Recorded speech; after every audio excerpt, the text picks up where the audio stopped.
The scenes described in this video is completely fabricated and hypothetical, and for the sake of discourse and content, this should not be taken seriously.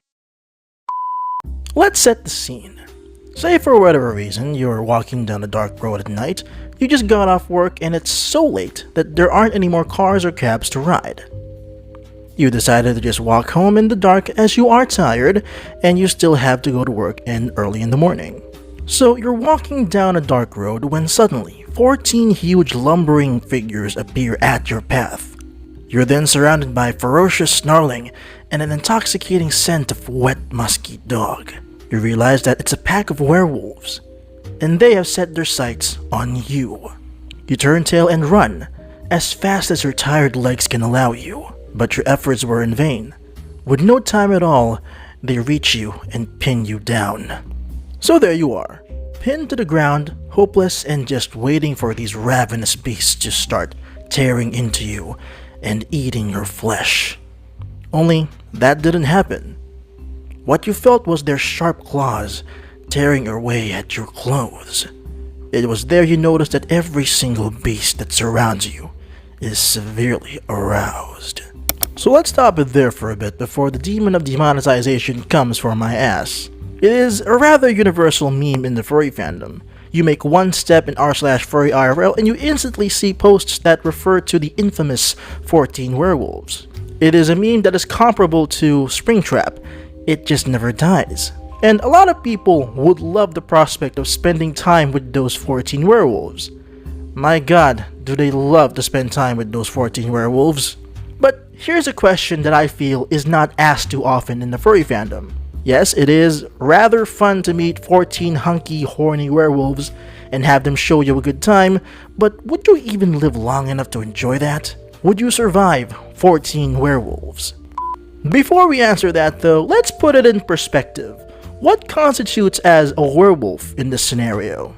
So when we say werewolf, there could be hundreds of variations all around the world and even in modern pop culture. But for all intents and purposes, we will stick to the variations that we see in modern pop culture. The kind that we see in the movies such as Goosebumps and Van Helsing. These werewolf variants are usually very tall, according to the trivia outlets surrounding Van Helsing's werewolf. Hugh Jackman's werewolf is approximately 7 feet tall and very muscular, perfect for chasing down prey and ripping it to shreds, or, for our intents and purposes, perfect for completely dominating your ass in the bedroom. And speaking of dominating your ass in the bedroom, let's talk sausages. What would our prospective werewolf's love rod look like? I mean, he is 7 feet tall. You would think he'd have a huge piece of meat between his legs, and you'd be right. Let's be generous and say that he's incredibly well endowed. Now only one question is left at hand. Does he or does he have not a knot? That's a very confusing term, but you know exactly what I mean. This question is rather heatedly debated. Would a well-endowed werewolf have a knot? And the answer would be, does it really matter? We're talking about a horny wolf man with the libido of 1,000 maroon inmates. I can assure you, knot or no knot, your ass is not going to be the same after he's done with you. So to recap, here's what we're working with. We have a huge, hulking 7 feet tall wolfman that is horny to the max. He is incredibly well endowed. Whether his knot is there or absent, it doesn't really matter. And he and his 13 other werewolf friends have all set their sights on your sorry ass. This is how it's gonna go down.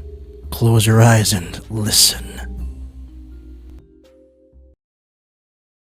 After they have effectively torn all of your clothes off, they drag you away from the road, away from potentially prying eyes, so they can do their deed uninterrupted. Once they're far away from the road, they get to work on you. Skipping foreplay altogether, one grabs a hold of your legs and spreads them apart.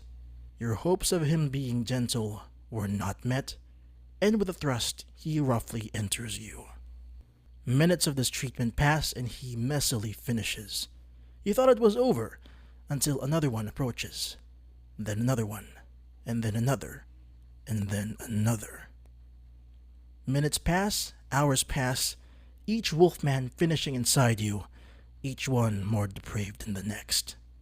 After the 14th werewolf had had his fill, your ass is now a gaping cavern of what it used to be.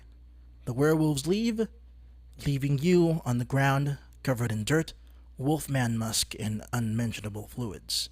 You're tired and everything aches when you move. You decide to just stay there to gather up your strength, but in reality, you're never getting up from there. Soon enough, you die from pain and exhaustion. Your body was found a day after. The wounds that you sustained is what killed you. Remember, they were not gentle with you. To them, you were a means to an end. The biggest injury that you sustained, of course, is in your ass, or whatever's left of it. Colonic perforation, sepsis, torn muscles, and quite possibly internal bleeding. One, if not all of these things, is the cause of your death. So by this conclusion, it's sad to say that you will definitely not survive bottoming for 14 wild and horny werewolves. But hey, you also gotta remember that this is just a hypothetical scenario with hypothetical circumstances, and should never ever be taken seriously. My fellow degenerates, this is where I end today's video. I hope you enjoyed today's rant. I don't know when this video is going to be out, as I am currently recording this, but I am slowly getting the hang of this new format. Please, if you have the time, check out my Patreon and Ko-fi, and please consider subscribing and donating, as it does help me out and the channel. I'll be seeing you guys again in the next video. This has been your fellow degenerate, CookBoss88. Stay foxy, much love.